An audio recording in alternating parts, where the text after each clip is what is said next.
Bonjour à toutes et à tous, merci de nous retrouver en 2016 pour ce nouveau numéro de Tout Éco, le magazine économique grand format de Télé Nantes en partenariat avec Audencia, l'école de management de Nantes qui nous accueille d'ailleurs dans ses locaux. Merci à elle. Tout Éco, chaque mois dans cette émission, nous explorons les grands mouvements de fond qui agitent nos entreprises, ce qui se fait aujourd'hui, ce qui se fera demain. Et cette fois-ci, je vous propose d'aller faire un tour du côté des poubelles de nos entreprises, les papiers, les cartons, les plastiques, les PVC, les gravats de chantier. Avant d'accueillir les matériaux sur notre site, on se rend directement sur les chantiers pour nous assurer en fait et contrôler la nature des matériaux, que ce soit les démolitions de bâtiments. On s'assure en fait qu'un tri en amont a bien été fait en enlevant tous les matériaux type bois, par exemple. Quand une centrale à béton va sur un chantier, la toupie, il reste toujours un petit peu de béton dans le fond. Donc ce béton est mis dans une benne étanche à côté. Donc le béton durcit.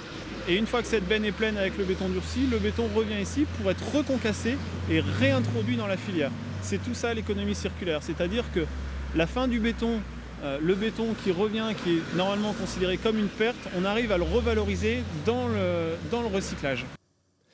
Recyclage, économie circulaire, tri sélectif, voici quelques expressions qui vont revenir souvent au cours de cette émission. Nous avons en effet choisi de nous pencher sur les déchets de nos entreprises qui représentent, il faut le rappeler, la part la plus importante de notre production nationale. Voici les chiffres, 345 millions de tonnes de déchets en France selon la dernière étude de l'ADEME.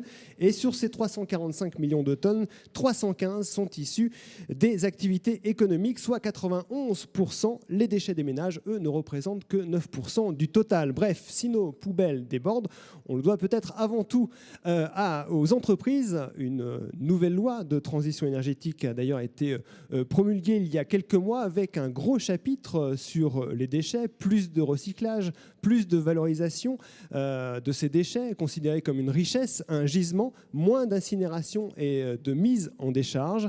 C'est un contexte un petit peu anti-gaspi que nous vivons. Comment se situent les entreprises dans ce contexte ? Sont-elles prêtes à faire des efforts pour réduire les déchets et mieux les traiter ? Quel retour sur investissement espèrent-elles ?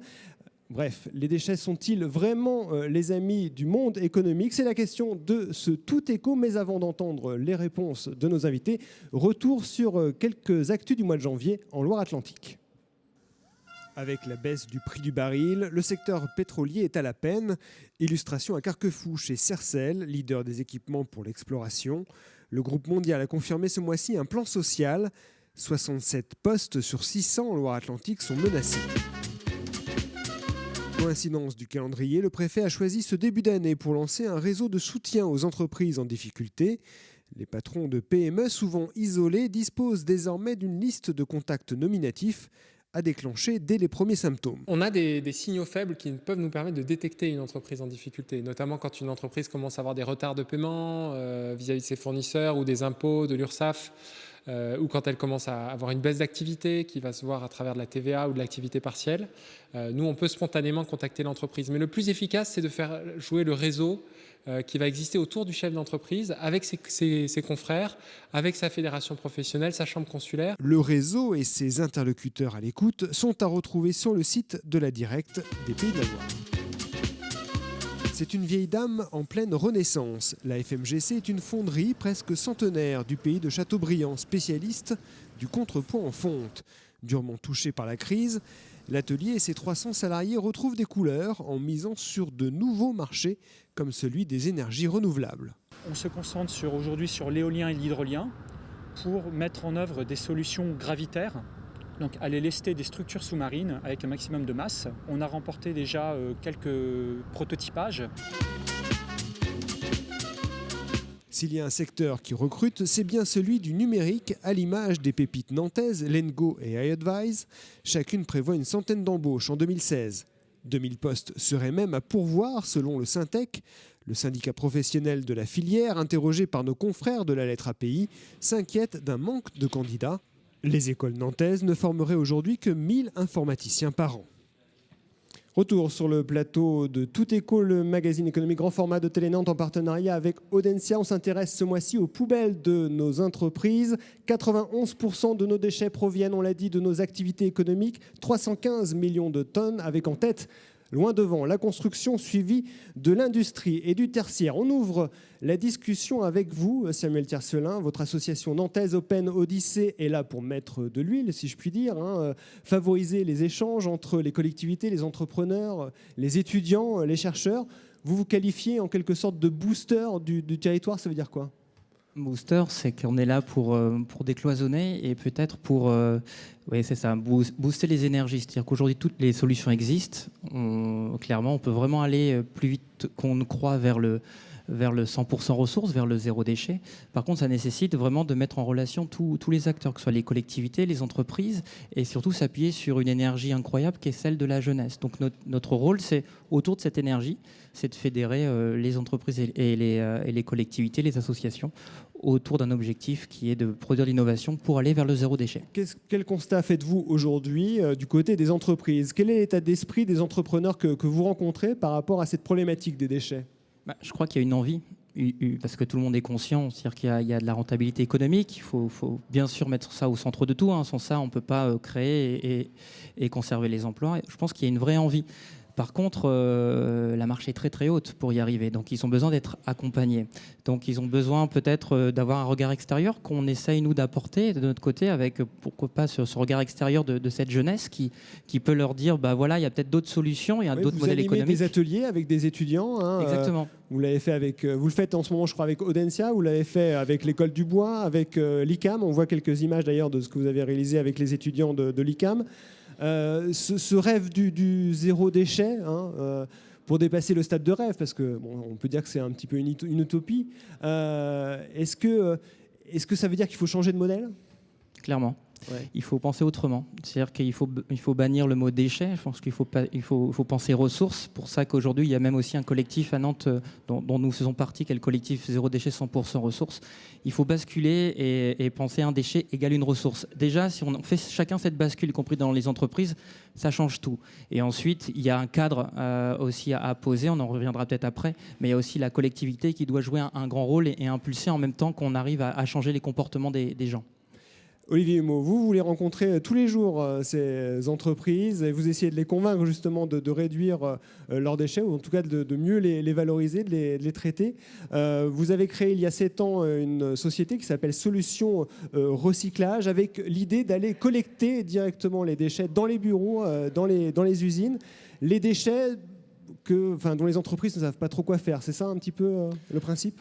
Oui, c'est un peu ça. C'est-à-dire que sur l'aspect recyclage, comme on est un peu à un niveau encore assez faible de recyclage en France, on a souhaité mettre la barre assez haut et s'adresser aux entreprises qui avaient vraiment envie de passer le cap, de changer de modèle, de se mettre dans une autre posture.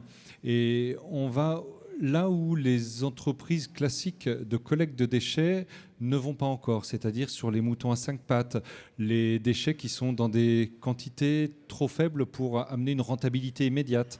On arrive... C'est quoi ? C'est des gobelets en plastique Par exemple, ouais. Par exemple, c'est des gobelets en plastique dans plein d'entreprises. Ça peut être aussi du carton qui est très facilement recyclable dans un supermarché parce qu'il y a beaucoup de quantité. En revanche, quand on est dans une entreprise de petite taille, finalement, les quelques cartons, tout le monde s'en fiche un petit peu. Donc, on adresse ce type d'entreprises qui ont vraiment envie d'agir sur le sujet. Alors, ils ont envie, mais en même temps, il faut les convaincre, j'imagine. Il faut les persuader que c'est utile de s'attaquer à ces déchets, tout à fait. À ces moutons à 5 pattes. On fait un peu d'évangélisation, ouais. Je vais pas le nier, c'est-à-dire qu'on a besoin de convaincre des gens qui ne sont pas encore convaincus. Mais ce qu'on remarque depuis 7 ans qu'on existe, c'est qu'on voit vraiment une bascule de société sur le sujet. C'est-à-dire que le nombre d'entreprises qu'il fallait convaincre il y a 7 ans commence à se réduire et de plus en plus, on voit qu'on avait raison de proposer ce type de prestations il y a quelques temps, puisque sous l'impulsion de plein de choses, des médias, parfois des pouvoirs publics, de différentes choses, au quotidien, les différents acteurs de l'entreprise, qui peuvent être les membres de la direction, les salariés, les instances représentatives du personnel, se saisissent du sujet. Et autant, il y a quelques années, ils se disaient, mais est-ce que c'est un sujet? À quoi ça sert? J'ai plein d'autres urgences qui sont avant ce sujet-là. Maintenant, ça devient un sujet. Alors, c'est un sujet chez vous, Gérald Duval, chez Ventilarsec, fabricant de ventilation, c'est ça, oui. installé sur Saint-Herblain. Vous, ça fait depuis une petite dizaine d'années que vous vous occupez très concrètement de vos déchets. Vous avez réfléchi en tout cas à la question. Tout à fait. Alors, Ventilarsec, c'est une société qui existe depuis plus de 30 ans, qui avait déjà une âme développement durable par sa création, parce que c'était un peintre qui avait créé en fait Ventilarsec, qui conçoit un système de ventilation qui améliore la qualité d'air intérieur. Et suite à la reprise en fait de l'activité par les gérants actuels, Michel Potard et Claude Bardoul, une initiative en fait de leur part de se dire, mais pour éviter à traiter des déchets, évitons d'en faire. Et comment pouvait-on limiter ces déchets? Et l'idée, c'était de travailler en partenariat avec nos fournisseurs. Alors, ça consiste en quoi exactement, ce travail avec les fournisseurs? Tout simplement, c'est lors de la conception, c'est de voir avec nos fournisseurs comment on pouvait utiliser leur carton dans l'ensemble en fait de la chaîne de production pour que ce carton devienne le carton en fait d'expédition qui part en fait chez nos clients finaux. C'est-à-dire que vous n'utilisez plus de carton, vous-même, vous n'achetez plus de carton, vous utilisez ceux de vos fournisseurs pour envoyer vos colis. Voilà, tout à fait. Ouais. Avec cette méthode, en fait, on limite en fait notre achat de carton. On a fait un petit calcul simple. On limite à peu près de 3 tonnes de production par an de carton. D'accord, donc une économie aussi d'argent, j'imagine. Tout à fait. Ouais. Tout à fait. Alors évidemment, il y a une entente avec le fournisseur pour la qualification du carton, mais à côté de ça, c'est vrai qu'on limite énormément en fait ce coût de recyclage. Autre exemple avec vous, peut-être Ludovic Bougaud. Donc vous dirigez depuis 21 ans votre entreprise de peintre en bâtiment et de plaquiste située à Aéric, 43 salariés, c'est une belle société. Que faites-vous de vos restes de pots de peinture? Alors le reste de pots de peinture, aujourd'hui, donc on a trouvé une solution avec un fournisseur français qui se situe dans le sud de la France, à Marseille. Ce fabricant français, d'ailleurs, utilise des produits qui sont fabriqués par d'autres fabricants français. Donc on a découvert ce produit il y a à peu près 6 mois, après une recherche de plus de 3 ans. C'est un produit, alors je peux vous l'expliquer. Donc on a, vous l'avez amené avec vous. Que j'ai emmené avec moi pour que ce soit plus facile à expliquer. Donc on a un seau qui est le contenant sur lequel on met 10 litres d'eau avec 2% de produits écologiques. Tous les produits qui sont faits par ADFI sont écologiques. Donc 10 litres d'eau, 2% de produits qui vous donne une solution qui permet de nettoyer les rouleaux. Donc vous nettoyez votre rouleau, votre brosse, lequel au bout de 10 rouleaux nettoyés, crée un amalgame de peinture dans ce produit et qui est saturé. Donc pour enlever ce système, il y a un floculant qu'on met dedans, c'est de la poudre qui est en petits pots. Vous avez des petites dosettes à mettre dedans. Vous remuez, vous floculez la peinture, ça crée de la boue, tout simplement. Vous avez un filtre dans un autre contenant, vous passez d'un contenant à un autre, ça récupère la boue de peinture, ce qui donne après un petit contenant comme ça. Pour à peu près, là on a une vingtaine de rouleaux de nettoyés et on n'a plus que ça à recycler. L'avantage de tout ça, c'est qu'aujourd'hui on ne dépense plus d'eau du tout pour nettoyer nos rouleaux. Qu'avant, il faut savoir que sur l'ensemble des gens qui sont dans la profession ou qui bricolent chez eux, pour laver un seul rouleau, c'est 20 litres d'eau. 20 litres d'eau par rouleau. Donc vous faites des économies sur l'eau, en fait, essentiellement. Alors, des économies sur l'eau, on ne lave plus dans les lavabos ou éviers, donc ça ne va pas dans les égouts. Donc ça coûte moins cher parce qu'on travaille chez nos clients. Donc naturellement qu'on utilise l'eau de nos clients ou alors en interne à l'entreprise. Et ça, ce système, vous avez mis 2 ans à le trouver. Vous avez l'impression qu'en tout cas, chez vos confrères, ça n'existe pas. En tout cas, pas encore. Ce système-là, non. Aujourd'hui, il existe tous les petits, on appelle ça des petits centrales à nettoyer des rouleaux électriques, mais qui consomment de l'eau. Donc, c'est notre premier souci en interne, parce qu'en ce moment, on est en formation avec la Chambre des métiers pour la RSE. Et donc la recherche était vraiment de dire comment on fait pour ne plus consommer d'eau. Alors ça, c'est pour effectivement économiser l'eau, éviter de la gaspiller. Et puis il y a aussi les pots de peinture. Vous réutilisez aussi une partie de vos peintures. Oui, alors ça c'était l'autre phénomène, c'est-à-dire que la peinture, une fois qu'elle n'est pas utilisée en totalité, l'objectif, on appelle ça de la destruction, à travers des sociétés comme Chimirec. Comment faire pour réduire tout ça? Donc on a un travail qui se fait à peu près tous les trimestres. On remélange nos fonds de peinture pour recréer des teintes de base qui servent après de sous-couche chez le client. Ça a été bien accepté par les salariés. Je m'adresse à vous et puis aussi à Gérald Duval. Est-ce que c'est facile à faire comprendre en interne cette démarche-là de souci du déchet? Oui, c'est accepté. Ce qui est important dans le monde du bâtiment, c'est de prouver. C'est-à-dire qu'à un moment donné, de dire... La preuve par l'image. La preuve par l'image et quelle est l'utilité. Quelle est l'utilité? Alors nous, concernant Ventilaire Sec, c'était un peu plus simple. En effet, on est une entreprise qui a 30 ans, mais qui a 34 ans d'âge moyenne. Et en fait, on est une génération qui est relativement sensible au développement durable. Et il y a des entreprises sur l'ensemble des éléments de recyclage qui sont initiés dans l'entreprise. Et voilà, c'est devenu un ADN. On se préoccupe de la qualité d'air et donc de la santé des occupants. Il était tout naturel, en fait, qu'on se préoccupe de la santé de la planète. Quels arguments il faut présenter aux chefs d'entreprise quand il s'agit de le convaincre d'accepter une politique de traitement de déchets, Olivier Dumont? Alors, ils sont divers parce que les situations sont très hétérogènes, celles que l'on rencontre. Parfois, il y a une question de prix. Parfois, recycler peut coûter moins cher. Mais je dirais que ce n'est pas celle qu'on met en avant. Celle qu'on met en avant... L'argent, non, c'est pas ce qui compte. D'abord, le prix, effectivement, l'économie, l'argent. On se rend compte que les gens qui se positionnent uniquement sur l'aspect économique sont ceux qui ne sont pas prêts, qui sont intéressés vaguement par le sujet du recyclage parce qu'on en parle, ils en parlent chez eux à titre privé ou professionnellement, mais ils ne sont pas encore prêts à franchir le pas. Les sociétés qui ont envie vraiment de faire les choses, on va les motiver par des aspects de management parfois. Management des équipes, c'est-à-dire que dans les entreprises où on a une moyenne d'âge assez jeune, eh bien finalement, c'est une vraie demande sociale. Les salariés ont besoin de plus en plus de sens, de se retrouver dans leur entreprise, d'avoir un peu d'éthique.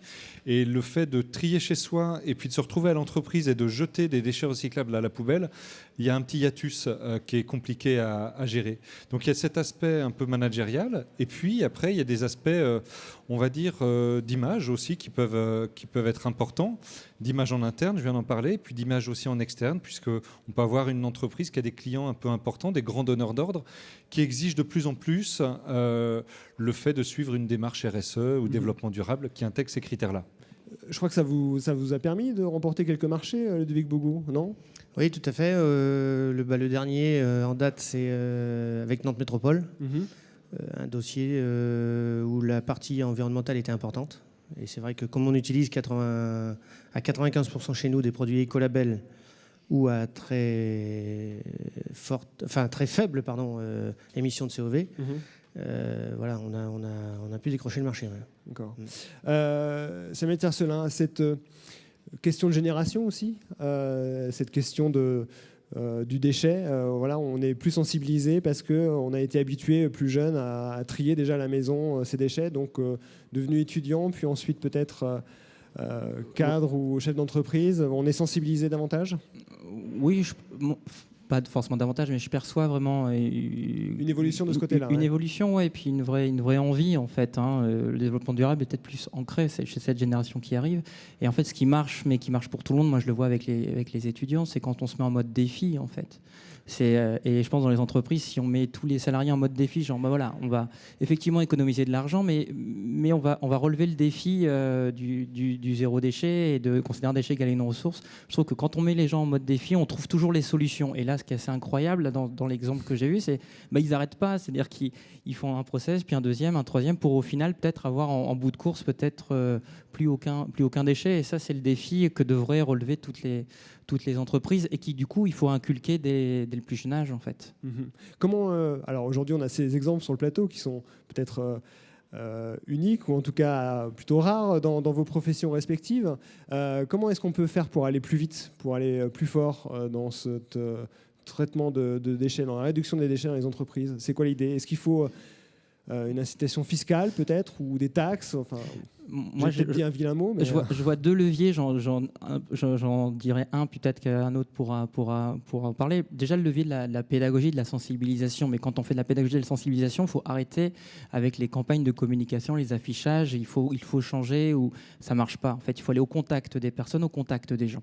Et au contact des entreprises. Pour qu'elles changent, il faut aussi avoir des gens qui vont vers les entreprises et qui proposent de faire.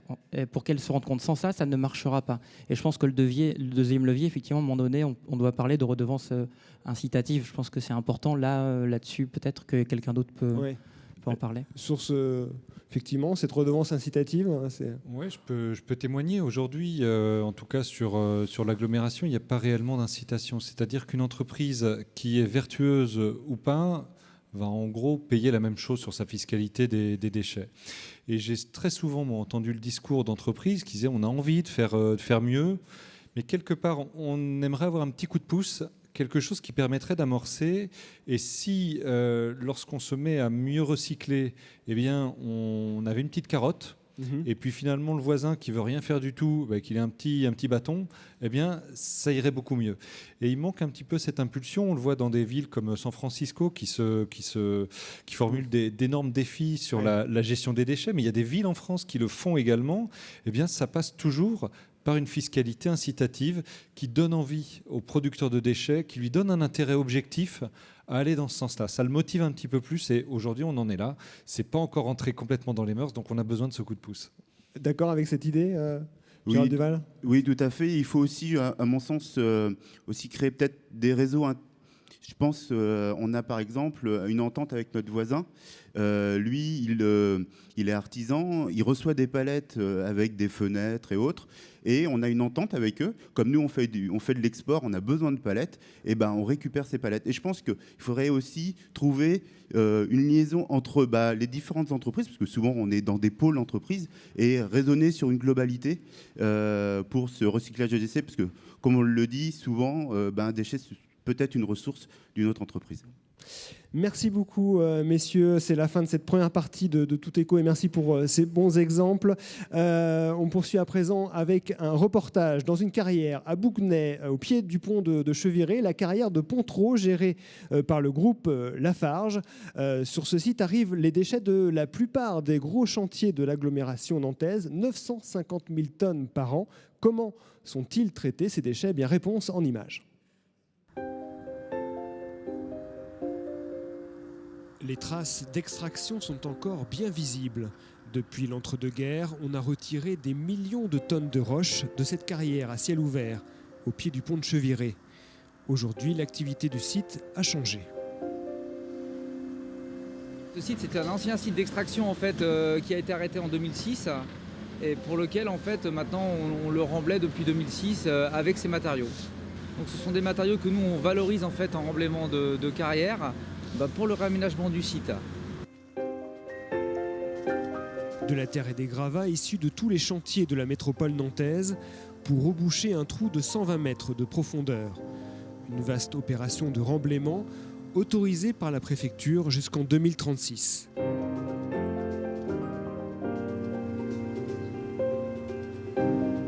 300 à 400 entreprises du BTP utilisent les services de cette carrière gérée par le groupe Lafarge. Elles acceptent un tri de leurs déchets sur leur chantier avant de venir ici. Des déchets pour la plupart destinés au remblai, mais une petite partie est orientée vers cette grosse machine, une plateforme de recyclage. On prend les matériaux, les bétons de démolition à l'aide d'un engin qu'on met dans un concasseur. Ils partent sur un tapis une fois qu'ils sont concassés sur une grosse fraction, pour être envoyé à côté d'un aimant qui va séparer la ferraille, parce que dans le béton de démolition, on a des éléments ferreux, et donc ils sont séparés, ils sont mis de côté dans une autre benne bien spécifique. Et ça part dans un deuxième groupe qui, lui, va cribler le matériau. Alors, cribler les matériaux, c'est passer sur une sorte de tamis. Après criblage, on obtient 3 tailles de pierre, des granulats, qui pourront avoir une seconde vie. Ce sont des matériaux qui sont revalorisés et qui retournent ensuite sur le marché du BTP pour faire des structures, des couches de structures pour les routes, pour des remblaiements de tranchées quand vous faites des réseaux ou ce genre d'application. Autre débouché possible, la filière béton. D'ici 2020, Lafarge veut produire 20% de ces bétons à partir de granulats recyclés.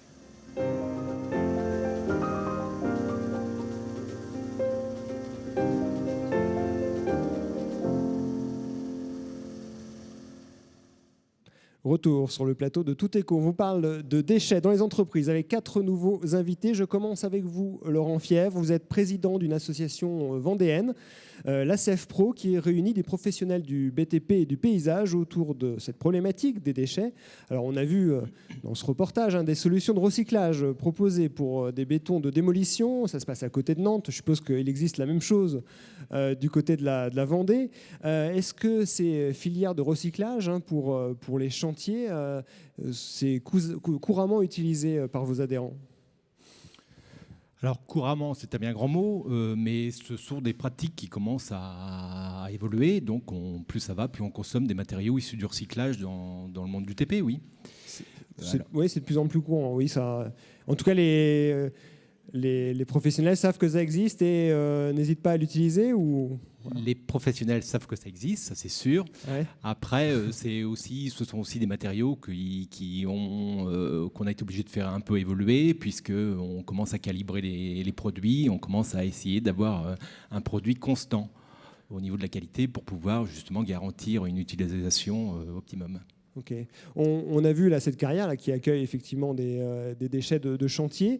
Il y a une idée dans la loi de transition énergétique qui a été votée il y a quelques mois de cela. C'est la création d'ici le 1er janvier 2017 d'un grand réseau de déchetterie professionnelle, justement pour accueillir ces déchets du BTP. Est-ce que c'est une bonne ou une mauvaise idée ? Alors c'est une bonne idée à condition qu'il y ait un maillage suffisant, quoi. Il faut bien se dire qu'un artisan ira déposer ses déchets dans une déchetterie, mais ça restera dans un rayon d'à peu près 10 km. Au-delà de 10 km, ça devient un peu plus compliqué, quoi. Pierre-Yves Barbazange, vous êtes le PDG de Barbazange Tri-West, un recycleur, et puis également président de la Fédération des entreprises de recyclage pour l'ouest de la France. Alors, bonne ou mauvaise idée, ces déchetteries professionnelles? Alors donc, c'est sans doute pas une mauvaise idée de recycler, mais par contre de multiplier le nombre d'endroits pour apporter des déchets, ça pose certainement des problèmes. Et une entreprise qui vend des matériaux ne vend pas tous les matériaux au même artisan. Donc ils vont avoir des problèmes de réception qui vont peut-être être démesurés peut-être par rapport à la vente des produits. Et nos entreprises adhérentes, Fédérec ou d'autres, développons des déchetteries industrielles pour recevoir ces produits-là. Ce sont des déchetteries qui sont sous autorisation ou sous déclaration. On ne peut pas faire de la réception de déchets sur n'importe quel site. Et l'Adréal devrait être alerté à ce niveau-là, puisque ça posera certainement des problèmes, y compris au niveau des volumes et de la place, parce que souvent les magasins n'ont pas suffisamment de place. Parce que l'idée de ce réseau, c'est de créer ces déchetteries professionnelles près des grands distributeurs de matériaux. C'est ça, Laurent Fièvre? Près des grands distributeurs, pas forcément. Chaque artisan génère des déchets dans tout le département. Donc il faut qu'il puisse avoir une solution de proximité pour aller déposer ces déchets. Tout le monde n'a pas forcément de la place pour avoir des contenants pour réceptionner les déchets, ou ne génère pas forcément des quantités suffisantes pour avoir des rotations plus longues. Donc je pense qu'il y a quand même des artisans qui ont besoin d'aller déposer leurs déchets en déchetterie très fréquemment, et ça impose quand même un maillage, comme je disais, suffisant. Aujourd'hui, 40% des déchets du BTP sont valorisés. Il y a un objectif dans la loi qui parle d'atteindre 70% en 2020. Est-ce que c'est réalisable ? Alors quand on prend tous les matériaux, puisque donc dans ces 70%, vous avez les gravats, les bétons et des choses comme ça, donc qui sont très particuliers et qui font beaucoup de tonnage. Par contre, pour le reste, dans l'industrie du recyclage, nous valorisons 90% des produits réceptionnés, quoi. Donc les gravats à béton sont gros volume. Et aujourd'hui, la problématique de ces gravats à béton, s'ils sont bien traités, s'ils sont bien préparés, c'est la réutilisation et l'obligation de les réutiliser qui manque à tous les gens pour pouvoir les valoriser. Parce que faire du recyclage sans avoir de clients au bout, ça ne sert à rien, quoi. C'est-à-dire qu'il y a un souci pour trouver des débouchés à ces matières recyclées? C'est pas le débouché où il y a un souci. Après, c'est une question de volonté. C'est la question de volonté de nos maîtres d'ouvrage de faire utiliser ces produits-là ou pas. Voilà. Mais les débouchés, ils existent. On les utilise. Oui. C'est-à-dire que je comprenne bien. D'accord. Il y a des chantiers qui sont décidés et les maîtres d'ouvrage disent on préfère avoir de la matière première pour construire du béton de première qualité plutôt que du béton recyclé. Exactement, vous avez résumé ça. Ouais. Voilà, faut savoir aussi qu'on est dans une région où on a quand même énormément de carrières. On a des sites, là aussi on a un maillage suffisant de carrières. Donc là aussi il y a des habitudes qui ont été prises. Il faut savoir que dans les départements où il n'y a pas de carrière, l'utilisation des matériaux recyclés, ça fait longtemps qu'ils le pratiquent. Au-delà des déchets des BTP, c'est le constat qu'on fait aussi sur les autres matériaux, cette difficulté de trouver des débouchés pour les matières recyclées. Emmanuel Laurent. Globalement, c'est une industrie. Je vous présente brièvement. Hein, vous êtes le directeur pour la Loire-Atlantique et la Vendée de Veolia. C'est bien ça? C'est bien ça. Et pour répondre à votre question, c'est une industrie, l'industrie du recyclage, qui s'est considérablement développée ces dernières années. Et très clairement, les solutions se sont mises en place au fur et à mesure sur l'ensemble des flux qu'on est susceptible de trouver sur des chantiers du BTP. Petit à petit, on n'est pas à 100% bien sûr, mais il y a eu un développement très très important des filières de recyclage ces dernières années. Alors, mais pour les autres matières, hein, je vous présente ces quelques chiffres. Hein. Dans la production de nouveaux papiers carton, on trouve 62% de papier carton recyclé. Donc ça c'est pas mal. 58% dans l'acier et la fonte, 55% dans le verre, mais seulement 7% de plastique recyclé dans la production de nouveaux plastiques. Ça veut dire quoi? Ça veut dire que les professionnels préfèrent toujours utiliser les matières premières dites nobles plutôt que des matières recyclées? Oui, je pense que c'est la difficulté qu'évoquait monsieur tout à l'heure. C'est concernant les bétons ou les plastiques, à partir du moment où les caractéristiques techniques du recyclé sont un petit peu différentes, évidemment, des matières nobles, des matières premières primaires, on va dire. Il y a, je pense, besoin d'une impulsion pour accélérer les choses et faire en sorte que les entreprises acceptent d'aller beaucoup plus facilement vers des matières premières dites secondaires, c'est-à-dire issues du recyclage. Et c'est vrai sur les bétons comme sur un certain nombre d'autres matériaux. Une question de technique, de qualité ou une question de prix aussi? De prix, fatalement, parce que les cours du pétrole varient en ce moment d'une façon forte à la baisse. Donc fatalement, un produit directement à base de pétrole coûtera aujourd'hui moins cher normalement que du produit recyclé qui a plusieurs étapes et pour pouvoir le régénérer, en faire un produit noble. Voilà, c'est beaucoup plus simple et ça existe pour beaucoup de matériaux comme ça, quoi. Aujourd'hui, les ferrailles, par exemple, ont énormément baissé et l'utilisation est toujours existante, sauf que le minerai de fer est très peu cher, donc on ne l'a jamais vu aussi bas depuis des années, ce qui fait qu'il y a une concurrence énorme et les gens reviennent vers des minerais de fer plutôt que de prendre des ferrailles issues du recyclage, quoi. Ensuite, tout n'est pas recyclable, hein, on est bien d'accord avec cette idée. C'est le cas des matériaux composites, de plus en plus utilisés dans l'industrie, notamment l'aéronautique, la construction navale. Annie Briand, vous avez créé une nouvelle filière justement pour ces matériaux composites. Il y a un an, vous êtes installé à Puceul, des matériaux qui auparavant finissaient à l'incinération, à l'enfouissement, c'est ça ? Oui, essentiellement à l'enfouissement. À l'enfouissement. En France, 30 000 tonnes de déchets de production de composites vont à l'enfouissement pour l'instant, enfin aller à l'enfouissement jusqu'à notre naissance, mais voilà, on va être modeste, hein, notre première ligne va traiter 1000 tonnes par an, donc voilà, on n'est pas rendu. Ouais, par rapport à 30 000 tonnes, effectivement, on a toujours dit, ce qui est vrai d'ailleurs, hein, les composites, alors moi je parle essentiellement pour l'instant des polyesters fibres de verre, et ce sont des thermodurs, donc voilà, il fallait faire beaucoup de recherche, beaucoup de développement. Et c'est des matières qu'on trouve où, en fait, que l'on trouve dans les bateaux, que l'on trouve dans les pales d'éoliennes, que l'on trouve dans les voitures, que l'on trouve dans les cabines de douche, dans les baignoires. Enfin, il y en a énormément, il y en a un peu partout. Des matériaux très courants, en fait. Matériaux très courants qui ont beaucoup remplacé les métaux dans la construction. Et il y en a beaucoup. Et le recyclage matière était pour l'instant réduit à sa plus simple expression, n'existait pas. Et on a réussi, nous, à développer un produit qui n'est pas... alors souvent, quand on recycle les plastiques, et j'ai fait ça dans une autre vie, on refait du plastique pour faire... des produits qui sont à peu près semblables ou un peu moins de qualité. Là, on fait un autre produit complètement qui se substitue, qui peut se substituer au bois, qui peut se substituer au béton, qui peut se substituer au carrelage, enfin ainsi de suite. Donc, pour l'instant, nous fabriquons des soubassements de clôture qui aujourd'hui sont quasiment tous en béton. Et nous avons une deuxième fabrication qui va... Donc le soubassement de clôture, c'est un petit morceau. Hein, nos soubassements font 2,50 m de long. D'accord. Et voilà, ça, c'est un produit recyclable. Alors là, c'est 100% déchets. 100% déchets avec... c'est pas trahir un grand secret que de dire que c'est 70% polyester et fibres de verre et 30% plastique en mélange. Les plastiques en mélange dans la plasturgie ne sont pas non plus recyclés parce que pas recyclables ou mal recyclables.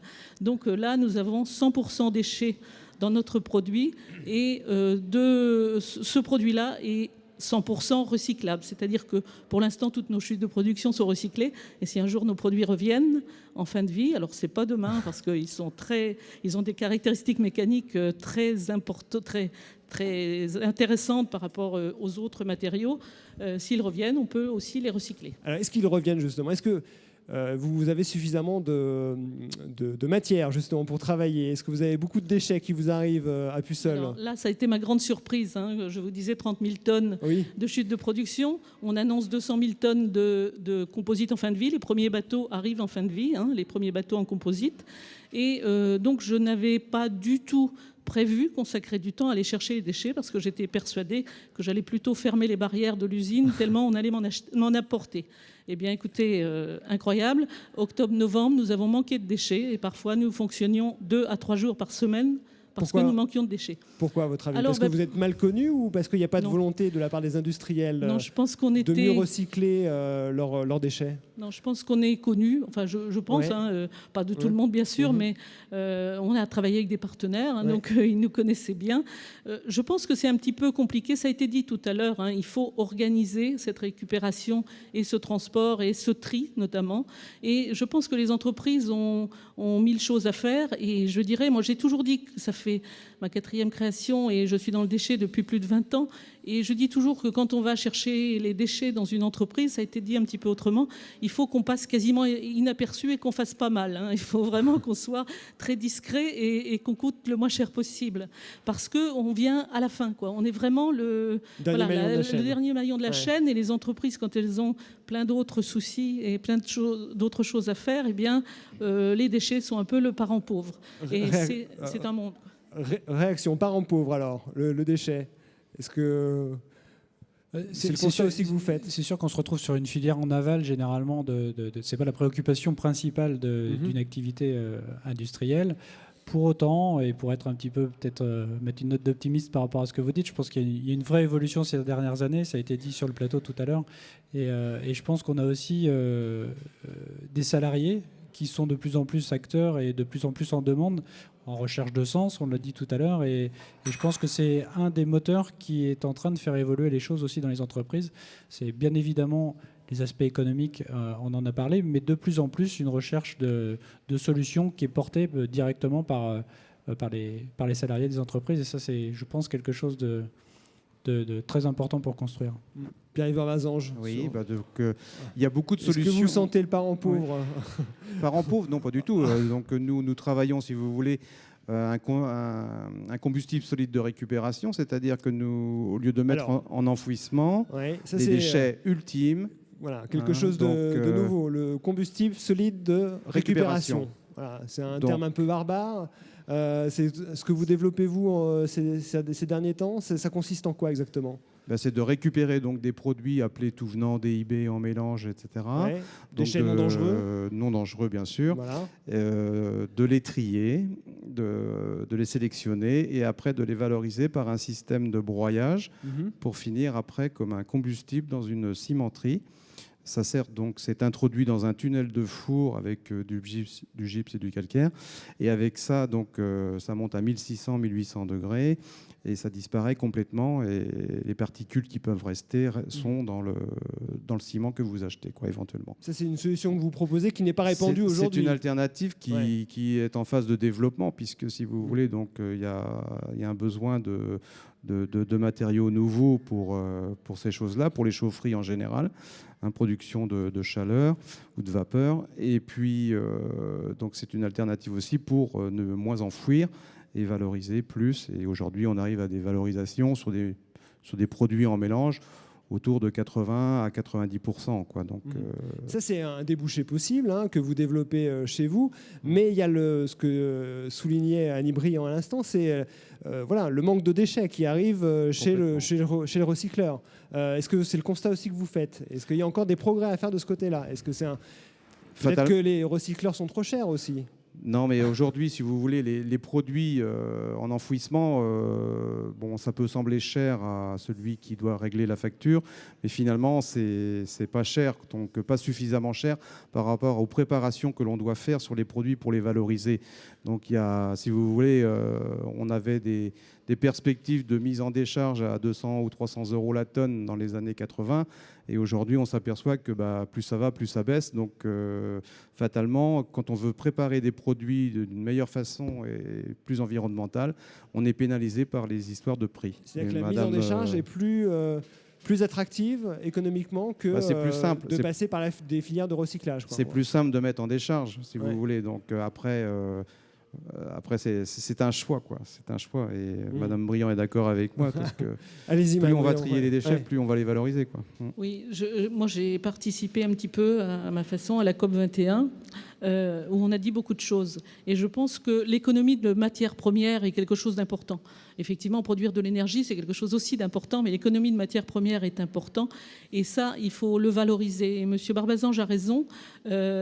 Venir chez nous, ça coûte aussi cher que d'aller en centre d'enfouissement technique. Ceci dit, nous, on est un peu plus difficile, c'est-à-dire on veut des déchets triés, on veut du polyester avec de la fibre de verre, on ne veut pas tout mélanger. Et donc, il y a un coût dans l'entreprise par le tri. Ceci dit, c'est une politique générale qu'il faut regarder. Et vous parliez tout à l'heure de qu'est-ce qu'on peut faire et qu'est-ce qu'il faut faire. Il est quand même étonnant effectivement qu'en France on est, par exemple, je vais dire un très gros mot et ça va faire bondir, mais la TGAP est très basse en France par rapport aux pays du Nord. Et quand vous allez en Angleterre, quand vous allez en Suède, la TGAP, la taxe générale sur les activités des activités polluantes. Et quand vous allez dans les pays du Nord où la TGAP est plus chère, voire parfois 10 fois plus chère, eh bien, il n'y a plus de déchets qui traînent et on fait de la revalorisation matière. Un autre point que l'on a regardé et qu'on a proposé à Louis Schweitzer, qui est le monsieur économie circulaire en France, c'est de dire, mais comment se fait-il? Nous, on met sur le marché des produits 100% déchets à la base, 100% recyclés, avec une qualité que l'on garantit. Comment se fait-il qu'on ait, par exemple, la même TVA que d'autres produits, que des produits émanant de matières premières neuves, alors que l'on est tous persuadés que l'on va avoir une carence ou un manque de matières premières neuves? Monsieur Fièvre, d'abord, sur cet aspect-là, est-ce que ça veut dire que les professionnels que vous représentez dans le BTP, le paysage, ils trouvent encore plus simple d'aller enfouir, d'aller mettre en décharge plutôt, ou d'aller déposer leurs déchets dans les déchetteries publiques plutôt que de trier, plutôt que d'envoyer ces déchets chez des recycleurs? Non, c'est pas plus simple. Puis économiquement, je pense qu'on revient à peu près à la même chose. Voilà, après, c'est une question de volonté. Mais je pense que là aussi, ça reste des nouveaux produits. Il faut peut-être organiser la filière. Il faut peut-être se faire connaître. Bon, je pense que en Vendée, moi, j'étais pas au courant. Bon, il y a forcément plein d'industries qui devaient être un peu concernées par vos produits. Donc tout reste à organiser. Bon, je veux pas. Si je peux me permettre, la Vendée, c'est avec eux que j'ai travaillé. La Vendée est très au courant de ce que nous faisons, sauf que, effectivement, la simplicité de la mise en décharge, enfin, moi je dis décharge, centre d'enfouissement technique, le coût qui est à peu près le même, mais tellement plus simple, donc il y a un coût main-d'œuvre au départ qui sans doute est en dessous. Et puis, effectivement, on parle beaucoup du recyclage, on parle beaucoup d'écologie, on parle beaucoup d'environnement. Je ne suis pas sûre que dans les faits, on soit tous prêts. Et moi, je compte effectivement sur les jeunes générations. Et on voit bien que dans les entreprises où les équipes sont plus jeunes, je pense qu'il y a une meilleure prise en compte. Hein. Je prêche contre ma chapelle, moi qui suis plus très jeune, mais franchement, les jeunes ont plus la fibre. Ça va changer, c'est en train de changer. Quel est le regard dans le groupe Veolia par rapport à ça ? Est-ce que votre métier, vous êtes aussi un des gros prestataires de Nantes Métropole, avec notamment l'usine Arc-en-Ciel à Couéron, qui est à la fois un site de tri et un incinérateur. Est-ce qu'on va désormais vers moins d'incinération inévitablement ? Est-ce que c'est ça votre regard que vous avez sur l'évolution du secteur ? On va surtout sur beaucoup plus de valorisation matière et très clairement, c'est pour ça que je veux vraiment aussi positiver le message. Je rejoins les préoccupations de madame, mais très clairement, on est aujourd'hui dans une transformation où il y a de plus en plus, et on arrive techniquement à aller chercher de plus en plus loin. Ce qu'on peut constater, c'est qu'effectivement, l'incitation est peut-être pas très forte. Et s'il y a un point qu'il faudrait améliorer, je pense que c'est de regarder un peu ce côté-là. Il y avait beaucoup d'attentes chez les professionnels qui attendaient également de la visibilité sur les aspects de taxes et d'incitation. C'était prévu normalement dans le projet de loi de finances 2016, ça a été reporté à l'année prochaine, donc ça fait aussi partie des éléments qu'il faut avoir en tête. Très clairement, on est sur des filières qui ont considérablement évolué, qui se sont développées. On y participe tous à notre niveau, que ce soit auprès des collectivités, puisque là aujourd'hui on parle beaucoup d'entreprises, mais le tri à la maison c'est aussi devenu quelque chose qui, et en qualité et en quantité, s'est considérablement amélioré ces dernières années. Et très clairement, oui, on accompagne ce changement avec des objectifs et surtout une mise en œuvre que nous percevons de plus en plus locale. On va parler d'économie circulaire. C'est le mot un petit peu à la mode, mais très concrètement, on a de plus en plus d'exemples, comme on le voyait tout à l'heure d'ailleurs avec les deux témoignages, d'entreprises qui, entre elles, arrivent à trouver des solutions de troc, en quelque sorte, de réemploi. Et finalement, quand on est là, on est très en amont de la filière de recyclage, et c'est quelque chose qui se développe considérablement et qui est très, très positif dans l'approche également de ce qui va être montré aux salariés, encore une fois, qui est le premier acteur du tri et du recyclage dans son entreprise. Merci beaucoup, Monsieur Laurent. Merci à vous tous d'avoir participé à cette deuxième partie de l'émission. On n'a pas tout à fait fini. Je me tourne à présent vers Nicolas Guillet, notre grand témoin qui était là dans son coin, qui a écouté un peu nos échanges. J'écoute un petit peu les différents échanges. Un chef cuisinier de l'Uni, le restaurant qu'il a ouvert à Nantes en quelle année ? En 2011, en octobre 2011. En 2011. Les déchets dans votre cuisine, est-ce que ça vous parle ? Est-ce que c'est une de vos préoccupations quotidiennes ? Alors c'est une préoccupation et c'est surtout quelque chose qu'on doit gérer avant. C'est-à-dire que nous, on commence déjà à chercher des producteurs qui sont à côté de nous, sur lesquels on ne va pas avoir de colisage, qui vont venir nous livrer directement chez nous pour avoir le moins de déchets produits par cette livraison. Et c'est-à-dire qu'après, par exemple, quand moi je fais livrer mes poissons, il n'y a aucun polystyrène, c'est uniquement bac de criée. Comme ça, ils sont retravaillés, retraités pour le lendemain, et puis on n'a pas de production de déchets chez nous. Et à côté de ça, c'est aussi une recherche dans ma cuisine d'une valorisation à 100% du produit. C'est-à-dire que pour moi, un produit, une fois qu'il arrive dans ma cuisine, il doit être utilisé intégralement. Totalement. Totalement. Normalement, voilà, on dit Exemple, toujours qu'on reconnaît les bonnes cuisines au peu de poubelles qu'elles produisent. Ouais. Et aujourd'hui, je pense que c'est aussi un souci. Moi, j'ai créé un restaurant comme une maison. Et c'est-à-dire que comme à la maison, autrefois, on avait un compost. C'est-à-dire que chez nous, on a un compost. Mais aussi, quand par exemple, on travaille un poulet, on va utiliser la carcasse pour en faire un jus et pas acheter encore d'autres matières premières pour pouvoir les produire. Et puis, c'est vraiment, quand on prend un légume, moi j'ai une fibre qui est très très végétale. Un légume, il y a une racine, mais il y a aussi une fan. Et de cette racine à la fan, pour moi, il y a de la carotte ou du radis, les fans de carottes, les fans de panais. Et après, on a vraiment tout. Que ce soit l'épluchure comme les fans, en fin de compte, moi j'essaie de les revaloriser au jour le jour. C'est-à-dire qu'au début, quand vous commencez chez moi le repas, vous commencez par un bouillon. Et le bouillon, c'est en fin de compte un petit peu... Alors parlez-nous un peu de ce bouillon, effectivement. Voilà, c'est vraiment la synthèse de tout le végétal qu'on peut retrouver chez moi. Et j'ai trouvé qu'il était très intéressant de valoriser par exemple les fans de carottes qui ont des saveurs complètement différentes. On va retomber sur des saveurs un peu de cumin, de coriandre, alors qu'on ne va pas retrouver naturellement ça dans la carotte. Et je trouvais ça intéressant de faire des mélanges de saveurs, c'est-à-dire qu'on va marier par exemple la carotte avec le navet, et puis l'agrémenter au dernier moment avec du gingembre pour lui rappeler un côté un peu épicé. Et en fin de compte, on se rend compte qu'on mange un bouillon de légumes comme on avait autrefois à la maison. Moi, j'ai eu la chance d'être à la maison avec les épluchures. À la maison, moi, j'avais toujours le bouillon pour commencer le repas en hiver. Et c'est vrai qu'aujourd'hui, je me suis dit, c'est une manière d'amener cette culture-là, de tout utiliser, mais aussi d'avoir cette culture un petit peu japonaise où quand on commence un repas, on commence par se laver par le palais.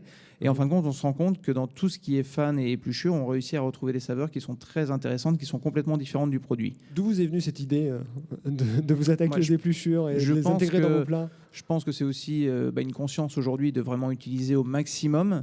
Et puis après, c'est une recherche de saveurs, se rendre compte que justement, dans un produit qu'on cherche à tout utiliser, on peut l'utiliser aussi différemment. Voilà, les fans, on peut très bien avoir des fritures pour justement avoir apporté un peu de croquant, avoir des saveurs très végétales qui sont expressives. Et autrement, se rendre compte qu'en recherchant vraiment à utiliser à 100% et vraiment 100% le produit, c'est là où on se rend compte qu'on peut retrouver des nouvelles textures, des nouvelles saveurs. C'est une manière de respecter le produit aussi? Tout à fait, c'est de respecter aussi son producteur qui lui a aussi un peu de travail derrière pour vous livrer ses matières premières chez vous, et c'est aussi l'intérêt de tout utiliser. Comment réagissent vos clients? Les clients sont interpellés déjà par... Ils le savent déjà avant de goûter? Ils le savent parce que je m'en cache pas du tout. Au contraire, c'est un petit peu la marque.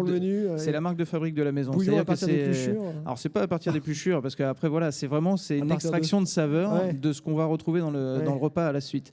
Et c'est pour moi, c'est ce que tout le monde devrait faire à la maison. C'est pas une question d'exception, c'est quelque chose qu'on devrait avoir dans notre mentalité. Surprise des clients en tout cas. Oui, c'est à la fois une surprise, mais c'est une surprise de saveur. Pour commencer, quand on leur explique comment c'est fait, ils sont plutôt satisfaits. Voilà, il faut un autre voyage en tout cas. Exactement, tout à fait.